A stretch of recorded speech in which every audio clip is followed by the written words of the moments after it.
So the question that everyone's afraid to ask is, how do you go to the bathroom? Yeah. You don't want to ask that to your pretty-looking occupational therapist.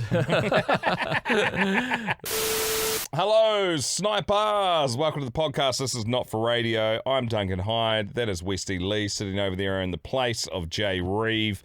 Brought to you by Jim Beam, the world's #1 bourbon, New Zealand's #1 spirit, best enjoyed together since 1795. Now, Jay's away today, and he'll be gutted, man, because this is a fucking hell of an episode. But he's away during his pal's Christmas party. Pal's is the RTD, ready to drink alcohol company. Sodas.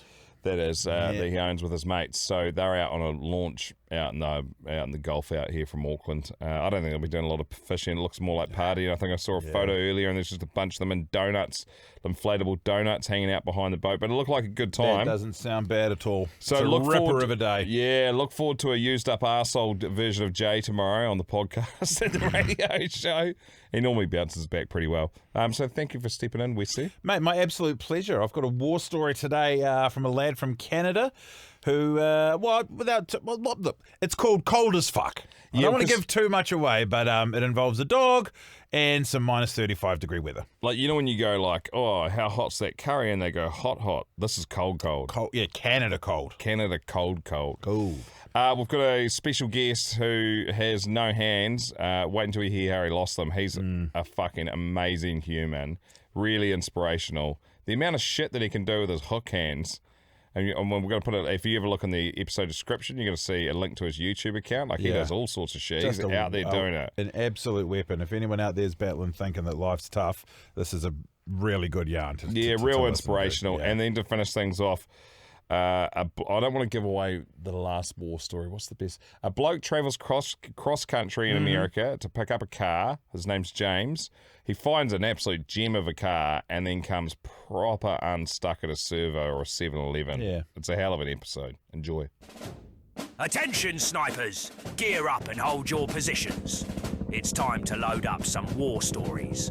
Your tales from the front line, brought to life. Prepare to fire. Paper, scissors, rock? Or do you just want to go first? I'll let you go first. Yeah, may I? Yeah, I reckon. Okay, because you don't get a chance to sit over there too often. Do you know what, mate? This is a fucking really nice couch. It is. It's a little bit too deep for my liking, / I'm too short for it. Do you know what? It swallowed me whole, and I'll be producing the show from here today. All right, so this one here is from Northern Lance from Canada, in the category cold as fuck. Many Canadian winters ago, 30 or so, I'd just started working in a small sign shop after graduating university. We had a historical cold snap where temperatures plunged to minus 35 Celsius. Oh, that is grim for a few days. And the radio warnings daily were not to get caught outside for extended periods of time. Frostbite warnings, etc., etc. You'll die. Yep, just stay in. Now, it often gets to minus 5 or 10, but minus 35 is a once or twice in a lifetime occurrence. We laughed at the warnings on the radio thinking, what fucking dumb wanker would get caught outside in a frozen Arctic nightmare?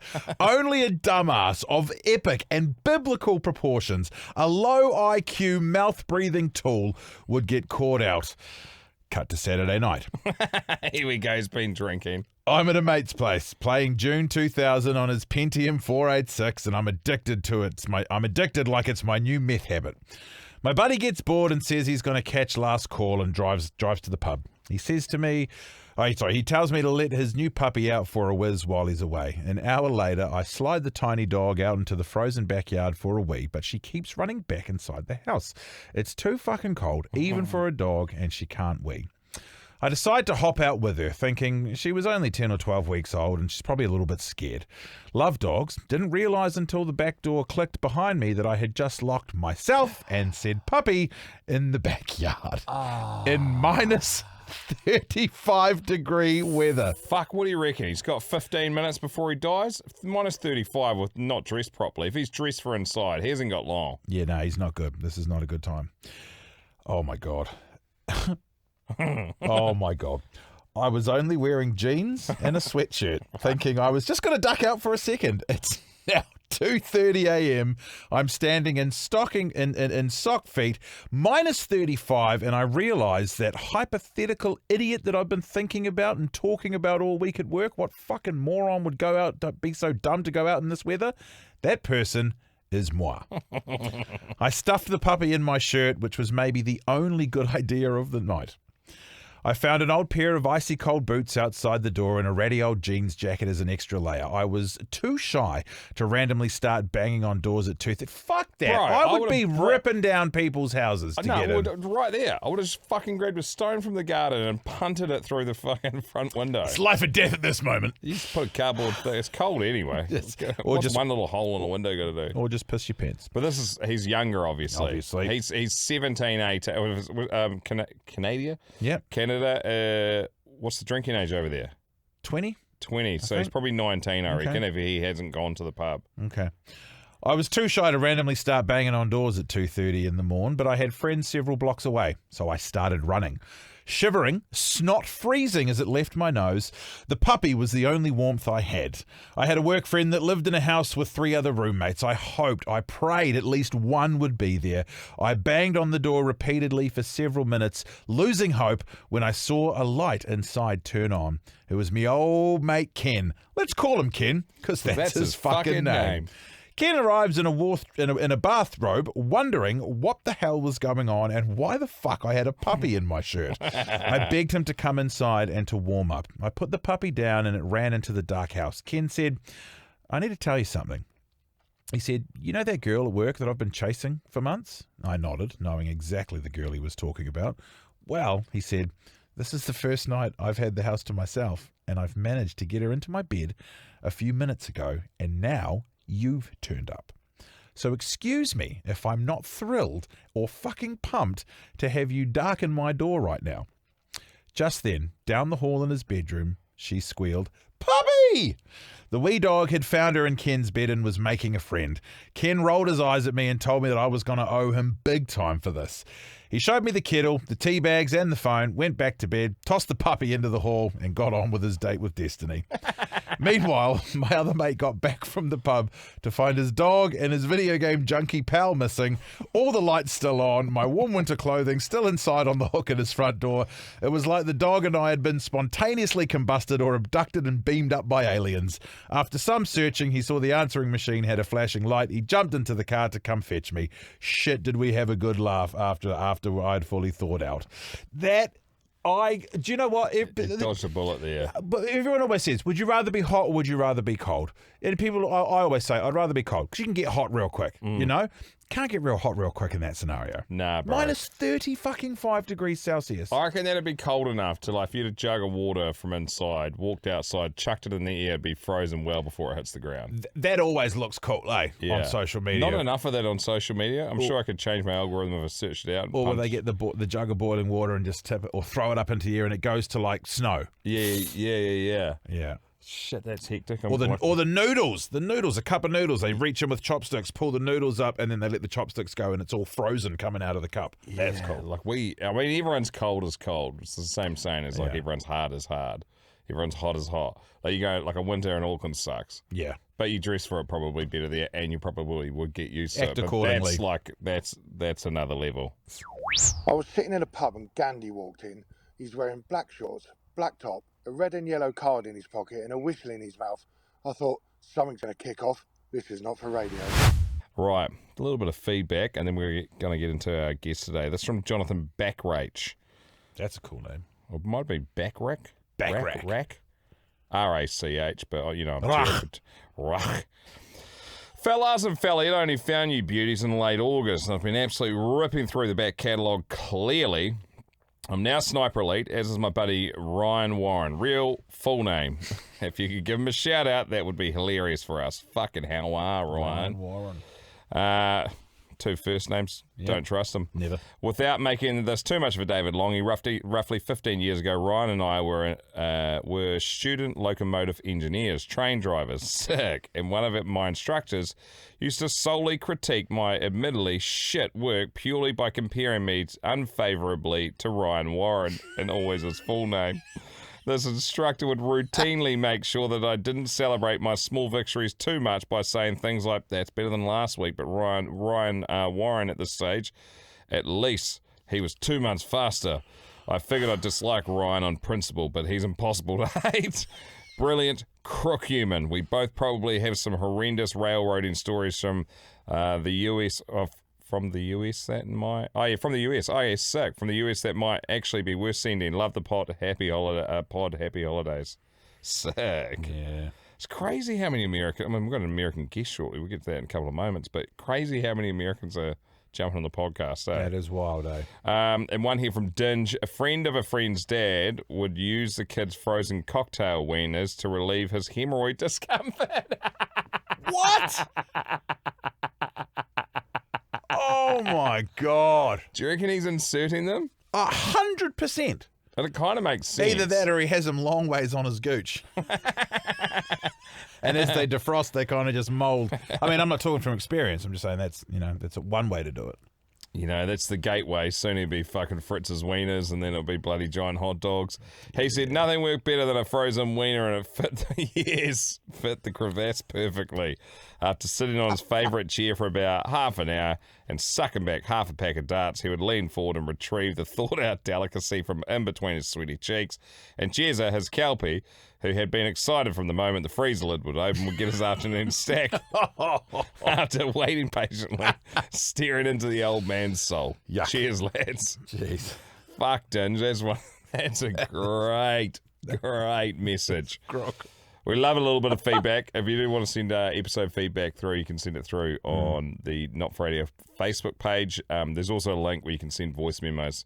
We never get enough of those. Yeah, we don't send really more. solicit that hard. I was talking the other week about getting a prize, carrot to dangle in the form of a prize to get you guys to send in more, because we love hearing from you. It makes it all more Absolutely. normal and a little bit less one way. Yeah. We're going to get into today's guest.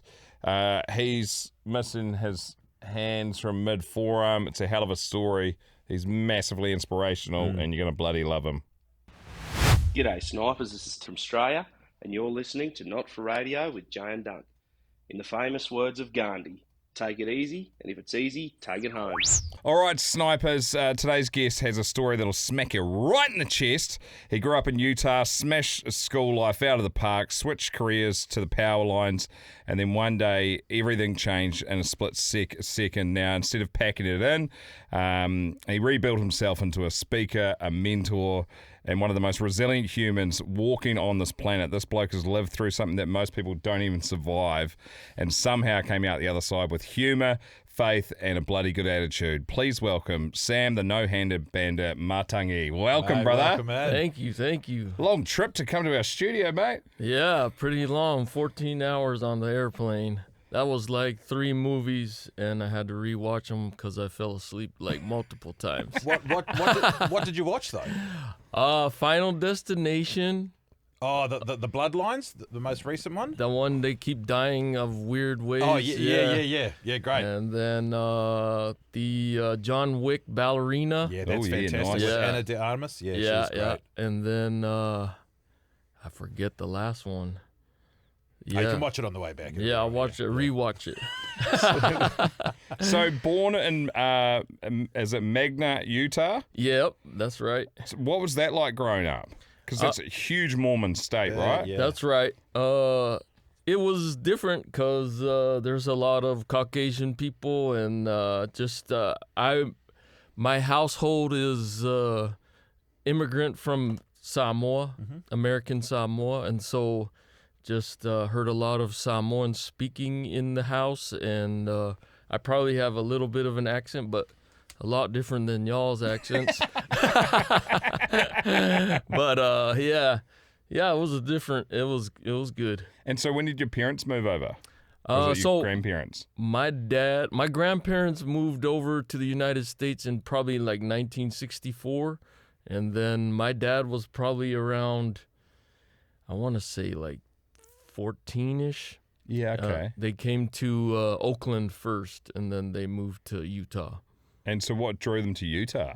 The church, Yeah. the Church of Jesus Christ of Latter-day Saint, the Mormon church, yeah. And what was school like? It's like primary school, the equivalent, what do you call it, elementary school? Yeah. And high school, what was that like? I mean, you didn't know any different. It was just your normal, I guess. That's right. Well, I was born in Utah, but then we moved back to Hawaii. Oh, you did? And then I did like all of kindergarten inside Hawaii and half of first grade, and then we moved back. Wow. Were you happy about that? No, it was freezing. It was freezing. Utah's like a cool spot, you were saying before, though, for like outdoor activities and stuff. Was that a big part of your life growing up? So we grew up kind of poor, so we didn't really go in the outdoors. It was just like, I think my dad, coming from Samoa, he's looking at it like, oh, that camping thing, that's why we left Samoa. So we're not camping anymore. We're staying in the house, you know? When I think of outdoor things to do, especially here in New Zealand, there's so much. We've got so much to offer. You're off to a beach a bit later on to go do some fishing. We've got nature walks. There are so many beautiful spots. But out in Utah, I'd imagine it would be quite, maybe not a dangerous experience, but there's shit out there that will eat you. I was thinking the same thing when I came here. Bro, we've got fucking nothing. I'm the scariest thing you'll come across in New Zealand, mate. Legitimately the most dangerous thing in our country. But I like mountain lions, and you know, like that's just something that I have never and could never imagine being a part of my life. Was there anything dangerous happen in any outdoor excursions, maybe as a child or in your adolescent life? No. The only thing that I can say that was dangerous is a moose. There was a moose, and my dog was trying to fight the moose. And moose, I've heard they're dangerous, so I was calling the dog over, but she wouldn't listen. She thought she going to take on a moose. I feel like you wouldn't be able to outrun a moose. No. They're huge, fucking massive things. Yeah. So school went well, then you decided to go to university. What university? I went to Utah State University up in Logan, Utah, so it's like the very northern part of Utah.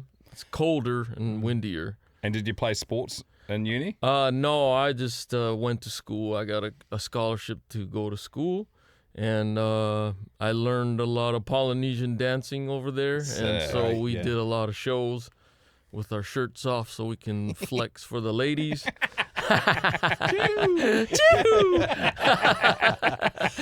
I've just come from one of those this morning. My son is year 6. He's off to middle school, what you'd call middle school, and he's had his last year at primary school today. And he's in the cultural groups, the Pasifika group and the Māori culture, the Kapahaka group, and a lot of performance, a lot of waiata, a lot of song, a lot of dancing.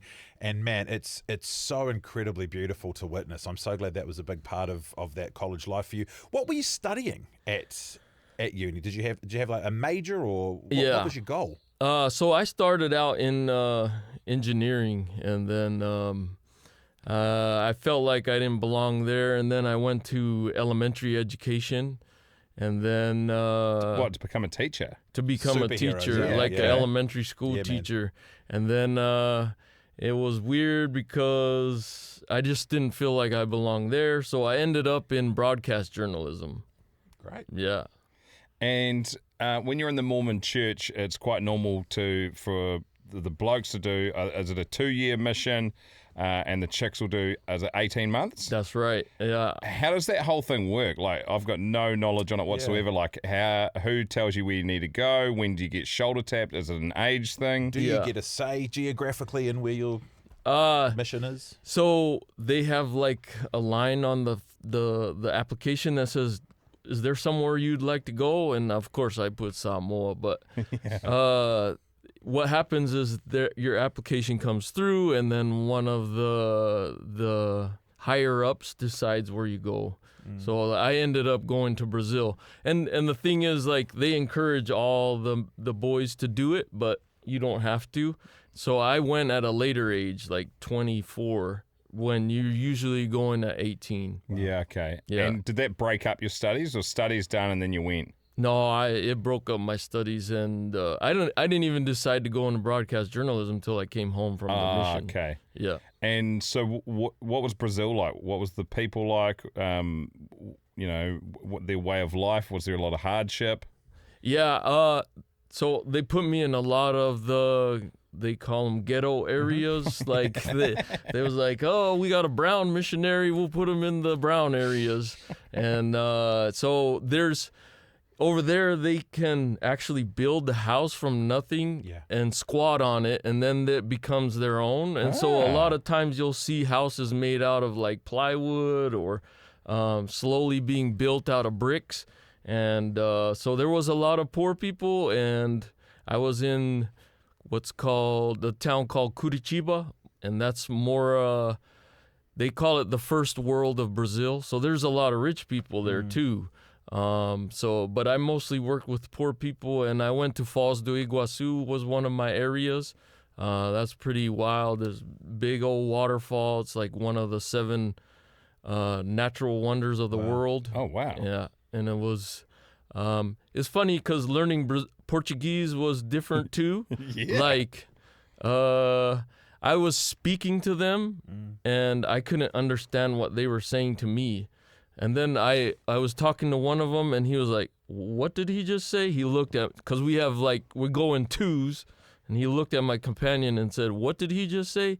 And I was like, what? I can understand what I'm saying. You can't understand me?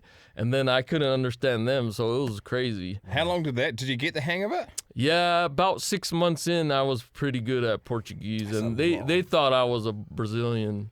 I got skills. Mate, that's a notch to the belt. That's fantastic. Yeah. Oh, that language barrier would be so difficult. Did you, while you're on mission, did you get out, maybe not sightseeing, but were there any awesome stories, awesome experiences that come to mind? Did you get out to Christ the Redeemer, or is that a completely separate area geographically to where you were put? Yeah, so Christ the Redeemer is like way north of us, but I did get to see Foz do Iguaçu, and that's a huge waterfalls. There was this bird park, it's called Parque das Aves, and you get to have one of those toucans sitting on your shoulder, pictured like that. Yeah. I did do some crazy stuff back then, like so the waterfalls have like these handrails, and you're supposed to stay behind the rails. Well, I took a picture of me standing on it surfing like this with my back to the waterfall, and Just pre-Instagram, just did it for the photo album. This is pre-Instagram, true. Did it anyway. Now, so you come back, you study journalism, and then for whatever reason you get this idea that you'd like to take on one of the top 10 most dangerous jobs in the country. Right. Become a linesman. Mm-hmm. What was it? Just money that you're like, man, I'll be flush if I do that? Was that the main driving factor? Because you know it is for a lot of people when they're young. Well, I tell the truth is I was married, and for 11 months, and this lady was spending money like crazy. And so I was like, maybe the problem is we're not making enough money. And then I saw my brother who was a lineman, because he went on his mission at the same time as me, came back, and our uncle convinced him to be a lineman instead of go to school. And I saw him driving around in a nice truck, nice house, happy wife, happy life. I was like, maybe I need to be a lineman. That'll save my marriage. And so that's when I went into lineman. And so because I'm assuming you have to travel for that, right? And you'll be away for how long at a time? Yeah, once you make a commitment to be a lineman, they could send you anywhere in this 5-state areas. That's like Colorado, Wyoming, Utah, Montana, and Idaho. And so they sent me immediately to Colorado Springs, down halfway down the state of Colorado. And so how long did the training take? Because as we're about to find out, it's a very pass-or-fail job, and I assume they've got relatively good training, but then you get chucked in the deep end. Yeah. So 3.5 years is how long your apprenticeship should last, and they usually count it in steps. When you start out, you're not supposed to work energized wires. And then at some point you become a hot apprentice, and then I was still an apprentice when I got hurt.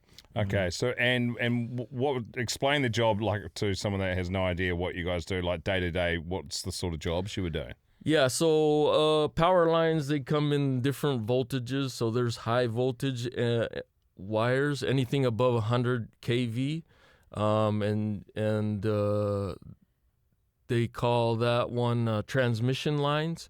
And the higher the voltage, the higher you're working up. So there's like 100-foot poles that you can climb, or 100-foot metal towers. And then you also do maintenance of any power lines. Sometimes you'll get on a crew that goes out, and when the power's out, you go find the problem and fix it. And then there's some that's like new build, and so you're putting up new power lines, pulling in wire, and there's lots of ways that you can mess up.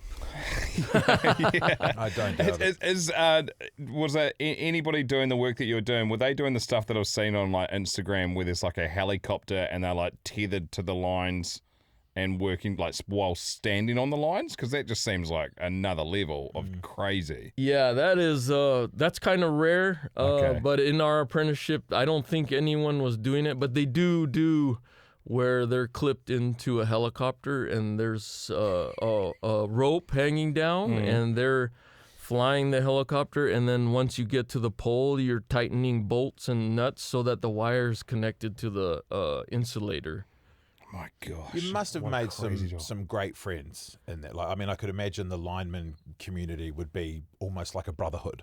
Like Yeah. You're up there doing ruthlessly dangerous stuff every day. In my mind, I think you'd either have to A, trust the people that are around you 100%, and B, have a really wicked, possibly dark sense of humor. Yeah, definitely all of the above.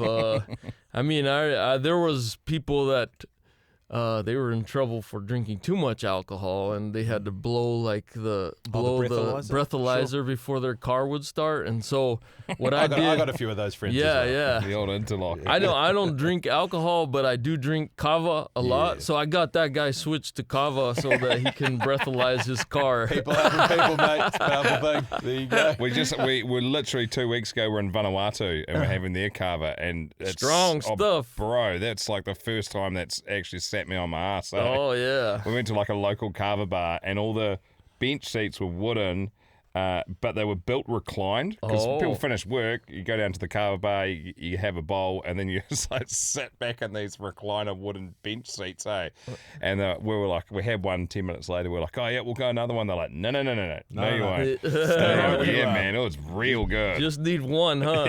Well, we ended up having 3. Oh, okay. It was like 750 mils, I think, was what we wow. had. The next day. Yeah. I want to try that. I want to do that. Apparently it's the strongest stuff. The stuff from Vanuatu. Yeah.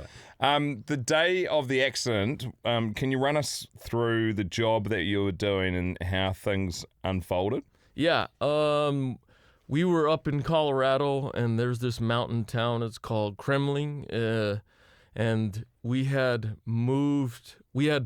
put up a new pole that was spread out wider so that they could widen out the streets. And then we were moving the hot wire, over to the new pole. I tied it in. You tie it in with aluminum wire that's bendable or pliable. Mm-hmm. And then I put rubber cover on the top of the pole, and then spread out like 6 foot from the pole. So the safety part was done where it was covered out 6 foot. And then I come down from the pole in my bucket, and I asked my supervisor if I can come out of my rubber gloves. So you work that stuff hot, and you're in rubber gloves that are insulated for the kV.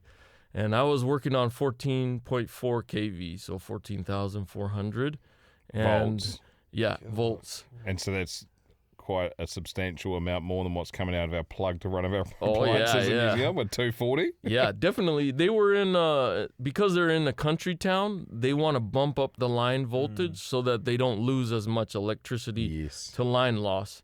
So normally, like if you're in a big city, it's probably 7,200. So it was twice as much as what other cities are doing. And I come down and I said, can I come out of my rubber gloves? It was it was 10 degrees. Well, I don't know what that is in Celsius, but it was freezing. Cold. Yeah. Freezing cold. And so when your hands are in those rubber gloves, it's like you're putting your hands inside a freezer. And I said, can I come out of my rubber gloves and go into leathers? And I came out. He said, yeah. And I went into my leathers and I started hooking up the transformer. So the transformer is probably about 3 feet down from the energized line, and you have to hook up the secondary side, which is like this electricity coming out of the outlets. And I was hooking up the neutral, which is a de-energized line or the ground line, and I cut it, and then you have to bolt it in. But I went to throw the scrap piece down below me, and my supervisor was down below me, so I didn't want to like throw it on his head. And I turned this way to the left, and I think the tail of that wire must have caught on the cable TV or something underneath my bucket. So I tugged it a little bit, and it sprung up and hit the very outside of that cover. So about 6 inches outside of the rubber guts. And that's like the difference between me having hands and not having hands. Wow. Yeah. And so when that moment happens, what do you remember everything up to? Have you been told this, or can you remember everything up until the contact? All that part that I told you, I do remember, and then the after, I don't remember anything. And then I woke up and I was on a stretcher, like strapped down. My hands were on the sides, and I kept asking. It felt like I was waking up to go to work again, like everything else was a dream. Reset, yeah. Yeah, and then I asked those guys, I said, why are my hands burning? And it was burning because of the electricity. And they were like, what's your name and address? So I told them my name and address, and then they said, why is my hands burning? And then they said, what's your name and address? There's just something they do so that you don't black out. Yeah, okay. And they can put you in a medical coma. So they knocked me out, and then I woke up and I was in the hospital. So what happens, like, what normally happens when someone gets smacked by that many volts? Like, what happens to the human body? Like, that's a crazy amount of current. Okay, I see what you're asking. So what happens is the electricity is trying to find a way through the resistance. And the resistance in this case was my leather gloves and my skin. And so what it does is it heats it up so that it can break it down and burn through it. Yeah. And so your body is made out of a lot of water. And water is a conductor of electricity. And so once it breaks down the resistance, it just flows. And then it finds to where ground is. And I was holding on to ground with the other hand. And so then it starts to break down the resistance by burning that part to get through. And Faster. So, yeah. Electricity goes at the speed of light. Wow. So it's fast. So it just would have been bang. It just glanced the wire, and then all of a You're sudden waking up on a stretcher. Yep. So when was the moment you realised that your hands were gone? Like, did you realise when you felt them burning at that point? Saying, Like, why what are did my they hands look burning? like? So Yeah. they were still on me. Okay. They just had been burned. There's holes in them. And then I describe it like it's like putting a hot dog in a microwave and heating it up. So it's like bro. swollen. And they kind of cut you, pre-cut you so that the heat can escape and your skin won't rip open. So it's like turbo cooked your muscles. Fast, real fast. And so the other thing they got to do is they got to check if blood is flowing down there. If you don't have any blood flowing down there, then it won't heal. Yeah. And so they injected me with a dye that they can see inside of one of those MRIs. Yep. And then they found out that there's no blood flowing down to the hands. And then at that point, they got to tell you, there's no blood flowing down to your hands. You can either decide to keep it and risk gangrene or amputate. And so it didn't feel like a choice to me at the time. And so I just said, amputate it. Go ahead. And what's that like to get your head around? Because you've lost your livelihood and you're staring down the barrel of an enormous amount of rehab, and I'm guessing skin grafts, operations, all the works. Yeah. How's the mental state at that time? So I'm the kind of person that it doesn't hit until it hits. Like, for example, when I decided to go on a mission, I all the way up until I was in Brazil, it didn't feel like I was on a mission. I was like, what the heck, I'm here. And so for me, the hospital stay was easy. You always have that button, you can push it. Hey, nurse, come do this. You're getting paid, so do it. Feed me, wipe me, do all this stuff. And then when I get home is when it hits, and it feels like a loss of identity. The things you love, football, basketball, that's for me, football and basketball, and editing videos and all that stuff is hands, right? And so it felt like I'm no longer a person. My identity's gone. And for a week, I was depressed. I just wanted to sleep and do nothing else. And it's pretty dark in that part of my life. Yeah, I could imagine, especially given the fact that it was part of who you were for so long, the identity crisis. How'd you pull yourself out of that? There's a lot of different things that you can do. For me, one of the things, there's this battle inside of your head that there's dialogue going on. It's like, man, everything is built for hands in this life, so you don't belong. You're an alien. And then there's another part of me that's like remembering scriptures that says, God doesn't make any trials that you can't overcome. So there's this just inner dialogue battle. And I think when you start to win is when you let the positive side win and decide that side's the right side. And so I started to let that side win, and I started to go out and do stuff. Like I went to my first Jazz game without hands. Utah Jazz is a basketball team, our pro team. Yeah. Carl Malone. Stockton Malone, yeah. And so when I went out there, I had a good experience, and I was like, hey, I want to do another thing. And it was almost like, and the other thing was, because it was different, it felt like a brand new thing. Like it didn't feel the exact same, and I was like, totally I want to do more new stuff. Yeah. So it's almost like the anecdote or the metaphor of the two dogs that you've got inside. There's a bad dog and a good dog. Which one's winning? The one that you're feeding. Yeah. Did faith have a big part to play in you feeding that dog that was fighting for the good? Yeah, I think faith was just like the Kickstarter. I think also like community, the burn survivor community that I belong to. We have a group meeting, and we do stuff like go river rafting, 5-day river rafting. And so it creates these experiences that say, hey, you can do this, so why can't you do that?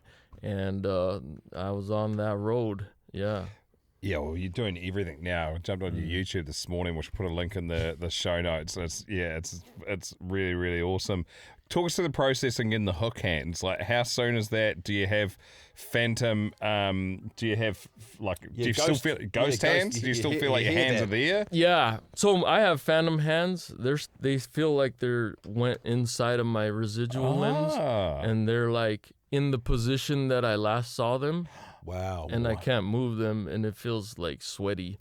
Yeah. So it also feels like it's burning a little bit, so that's phantom pain. Wow. I take medicine for that, and so that's the phantom hands. And then I got my arms. I was in the hospital probably 2 months, and they gave me these hands, and I was looking at them like, those aren't hands, bro. I can't feel nothing with these.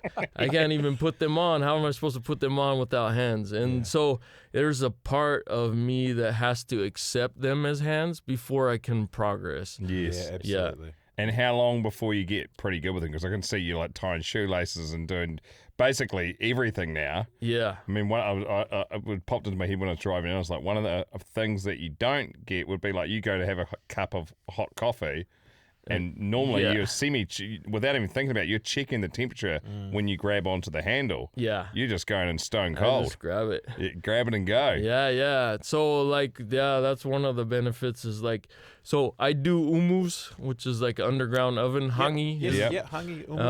And You can grab all the hot stuff. I'm grabbing all the rocks with my bare hands. The train tracks in the cold. And those other guys are like, what? You're cheating. You're cheating.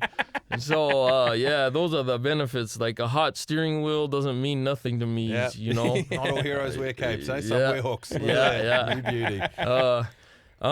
So it took me a while to accept him, but the thing that got me along the path of accepting these as hands is I was able to talk to somebody that has them as hands. And at the moment when I received them, I was like, I'm the only one in the whole world that has no hands. So I had to invent all this stuff, and that's a difficult task to swallow.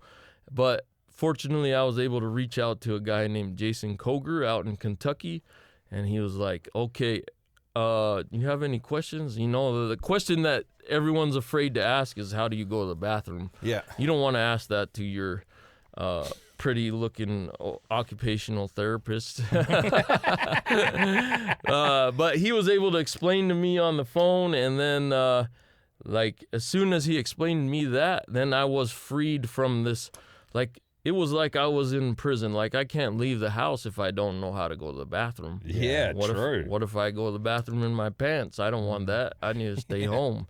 Stay home next to the bidet. What a liberating feeling that must have been. Yeah, I was like, oh, now I can do everything. Yeah, I can wipe my own ass. Let's go. Yeah, that's right. Oh, mate. So talk us through the mechanics in behind them. So for those that are listening to it, what have you got on at the moment? So they're both the same hooks, just one is left and one is right. Yep. These are cable driven, and it moves by body motion. So if I push out, the cable is pulling that thumb right there. That's cool. And then these rubber bands, when I bend my elbow and let it back in, they squeeze. Grip. Wow. So depending on how many rubber bands people use, that's how hard they can squeeze. Wow. Some people choose to go 27 rubber bands, and that's 27 pounds of squeeze. That's excessive. And that's a lot. I was talking to a guy. That's dominance, he was surely, eh? He was watching my handshake. he was watching my videos, and he's like, how do you hold your phone without crushing it? And I'm like, how do you not? What are you doing? Yeah. And then he's like, I don't know how you're doing that. What kind of phone do you got? And then I'm like, just a Samsung S, whatever it was at the time. Yeah. And he's like, I got the same phone. I can't hold it or I'll break it. And I'm trying to figure out, why is he doing that? And then I finally was like, how many rubber bands you got? He's like, 27. I was like, what? I'm only using 4. Wow. Because there's a trade-off. You don't want to squeeze something too strong. You don't want to squeeze a taco with 27 pounds of squeeze. I've always You're just going to wear it. That. Yeah. Yeah. How quickly can you change, if you're like, I'm going out for tacos, how quickly can you change the rubber bands out? I could probably do it in a minute, but that's not something I do. I get it right here in this open hole and just kind of hold it like that. Yeah. And it's everything I've figured out, but a lot of it has to do with how many rubber bands you use. And then there's a trade-off for using a lot more rubber bands or a lot less. Can I ask, Sam, were they one of the first options that were presented to you for the hooks? Yeah. And is it a matter of finance as to the different caliber of prosthetics that you can get? Yeah. So, I mean, because they are badass. And I've got a mate who's amputated from knee down, and he's got, do you ever watch the TV show The Tiger King? Did you ever see that? Yeah. There's a dude on there, and he's got those sweet legs that have got airbrush tattoos and stuff on them. Yeah. I mean, those are fantastic. But what's the level of prosthetics kind of go up to, and when did you realise that hooks were probably going to be the ones that you're not settled on, but that you went for? Yeah. So these, fortunately, I mean, for a person to get hurt at work, it's good because the insurance is going to cover it. Yes. These run about $60,000 to build these. I was just about to say that's still more than my annual salary, though. Yeah. Wow. And and then they give you these first, and then they'll give you other hands, like robotic hands, like you see on YouTube and all the social medias. And I have those. It's just these are much more functional for a person that's double hand amputee. Yeah. Those other robot hands, they're a lot more useful for a person that has a hand left, and then they can use that other hand as a support hand. Also, it would be a lot more aesthetically pleasing for someone that still would have a remaining hand. Yeah. And some people, maybe like women, the aesthetics really matters to them, and so they choose to go with the robotic-looking hands. But for me, it was all about functionality. Absolutely. And so I just ran with them. I'm just wary of time. There's a boat waiting down at the marina to take you guys. I've got 2 more questions for you. So this weekend, this is what you came over for, right? The Men's Survival Weekend. Yeah. Obviously you're bloody inspirational and you've overcome extreme adversity. What's this weekend all about? And, what are the different levels of other people that are going to be there? Yeah. So I've been on this journey for like 15 years. And last year I was able to zoom into a men's retreat for burn survivors put on by the burn support group charitable trust fund or trust. Did I say that right? I gotta get it right. The branding, huh? Burn support group charitable trust. Yeah. And I was able to zoom in, and then Michelle asked me if I want to come in person. I was like, heck yeah, I want to come in person. I want to go to New Zealand. Absolutely. And I'm gonna go there in person and hang out with burn survivors and hear their stories. And I think for me, it's important that I stay grounded. Like, I want to hear their stories just as much as I want to tell my story, because they have a lot of things to share that I can learn, just as many as I can share, And so I always, I'm excited to meet fellow burn survivors everywhere around the world. I even had the opportunity to go to Ukraine recently. Did you? 2 years ago, yeah. How long's the war been going on? Oh, maybe it was 1 year ago. You went there when it was full on. No, yeah, the war. I remember arriving in Ukraine on. We came on a bus, and then we got off into a little van, and then the van pulled up to where we were staying, and get out, and all of a sudden air alarm. And I'm like, oh no. And I'm looking, and I see the Ukrainian people. They're just walking around like everyday thing.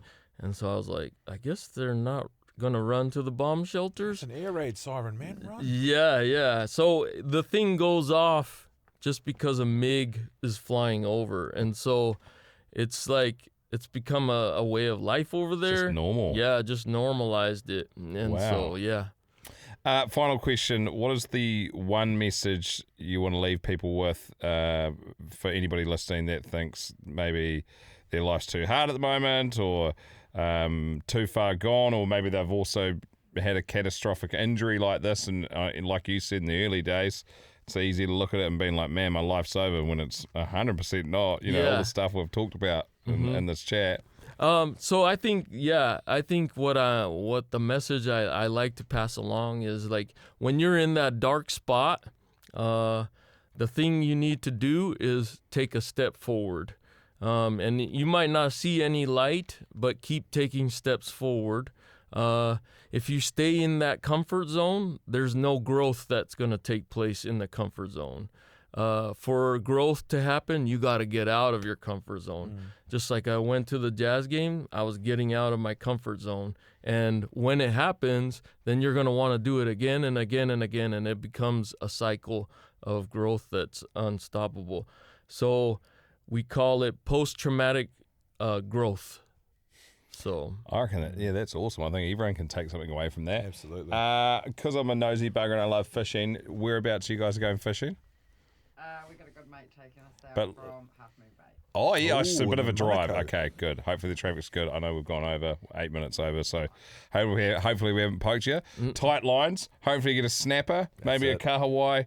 A kingfish, you're going to have a hell of a time. They're running at the moment as well. Oh, yeah? Yeah, bro, yellow-tailed kingfish. Oh, I'm excited. It's honestly one of the best days, like probably of the whole week that you're going out there. Like you've hit the absolute jackpot. Right on. I always go over the harbour bridge on the way to work and I look out longingly being like, it'll be better to be fishing. And that's going to be you in a couple of hours. Yeah. You get a nice sunset out there if you stay out long enough as well.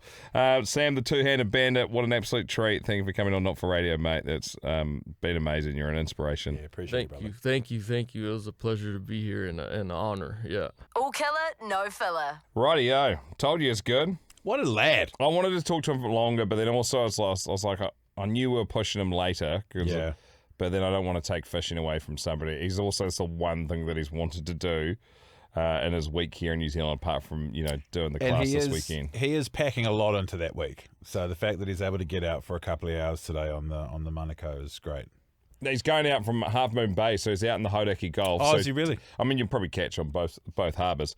But just to explain the day, like it's the start of summer here. We've had fucking 5 or 6 days of absolute screamers. It's probably 27, 28 degrees out there. The water is flat as a fucking pancake. And like we said at the start of the podcast, that's where Jay is. He's out in the water because it's just an absolutely amazing day for his pals Christmas party. Pals is the drinks company he owns. Right, I'm going to finish up on a war story, final one. Snipers, reload.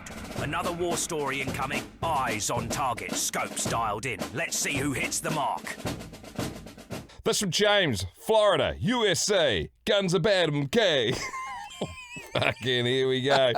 Hey guys, I'm a big fan of the podcast from Florida, USA. Here is a story of a very American misunderstanding. I was searching online and found a beautiful Ford Crown Victoria on a government auction website. It had low miles, low engine hours. It was absolutely pristine. Sick. It was a fire chief's car. As one does, I bought a plane ticket to North Carolina, bought it sight unseen, decided to drive it more than 800 miles back to home to Florida. In a few hours, I needed gasoline and some smokes. I arrived at a sketchy looking gas station with metal bars in the windows and a big glowing casino sign. Flipping my car around and parking up, I swung my door open and glanced at my passenger seat. Whoops, my .38 caliber revolver is sitting right there on the seat. I better put it away before crossing the state line into South Carolina, where the gun has to be stowed in the trunk by law. Right as I picked up the gun and placed it into its case, I saw the front door of the gas station swing open pretty forcefully. Out comes a heavy-set, light-skinned black man wearing a white tank top and a puffy jacket. There are no other cars in the parking lot. That's the store clerk. I can tell by the way he's walking, and yet he's... There are no other cars. That's the store. Is this the store clerk? I can tell by the way he's walking. He's pretty upset.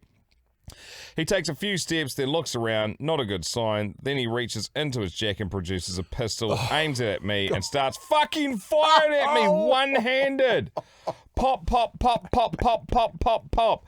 At this moment, I'm sitting there watching this guy like it's the Matrix. I see muzzle flashes, the empty shell casings bouncing onto the pavement, and I'm clutching my revolver in my hand, waiting for the telltale sound of shattering glass or metal pangs of impacts on my car. Those sounds never came. By some miracle, this guy fired 17 rounds at me and missed every fucking single shot, shoved his smoking pistol back in his jacket, and huffed and puffed his way back into the store through a cloud of gun smoke. A few moments of silence passed, leaving me rather perplexed. I got the feeling I wasn't very welcome. So I decided to toss my gun in the trunk and leave. As I approached the rear of my new car, the thought ran through my mind, why the fucking hell did he just shoot me? Well, shoot at me. As I went to pop the trunk, I looked down. The number plate on the back of my car, it's bright orange and it says government on it. I looked at my clothes, fancy dress shoes, suit pants, nice button-down dress shirt, a clean short haircut. I immediately face-palmed harder than I ever thought possible.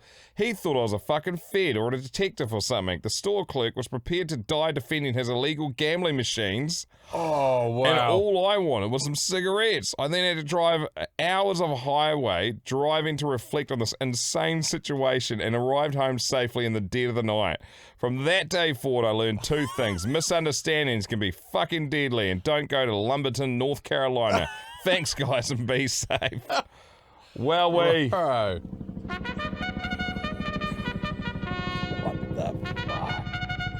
Ceasefire, snipers! Today's top marksman has been selected. The war story of the day goes to...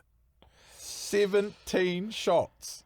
Do you reckon they were blanks? I don't know. Like, how shit are you at shooting? It's like on Dumb and Dumber when Jim Carrey's going over, Jeff Daniels' character runs into the room, fucking bang, bang, bang, bang. It's like, Harry, you're alive, and you're a horrible shot. Misses everyone. Have you ever held a pistol or a Glock or anything? Not a real one, no. Fuck, they are so heavy. Yeah, I bet. Like, when you see, like, a gangster sideways shot like he was doing, like, arm out to the side, like... I reckon my wrist would be sore after 3 shots. Yeah. Like, to let 17 go, he's done it before. See them holding, you know, like the old... The kickback on them is wild. Yeah, I like, bet. it feels like a shotgun amount of kickback, but just running through your wrist. Have you done claybird shooting? Yep. Like, that's got a bit of a kickback. Yeah, so it'd be like I've all done of that just going through your wrist with one hand holding it. Oh. And he's like letting 17 go easily. Probably why I missed. Yeah, true. Like a wacky waving inflatable arm flailing tube man. Yeah, used car salesman, Yeah. gun shooter. James, that's fucking wild, bro. I'm sorry you had to go through that. Sick car purchase. Kind of want to know more details about whether or not it actually ended up being a good purchase. Too. Also, we're going to wrap things up here as well because we're going to go and do the radio show. But massive thanks, show sponsors. Of course, Jim Beam, the world's #1 bourbon, New Zealand's #1 spirit. Thank you very much for being part of the show. We appreciate you. And today's Thursday, so we get to fucking fill this up again tomorrow, you beauty. Have a great rest of your day. Go well, go long, and up the motherfucking wires. You've been listening to Jay and Dunc's Not For Radio podcast. Thanks for listening. I hope to see you soon.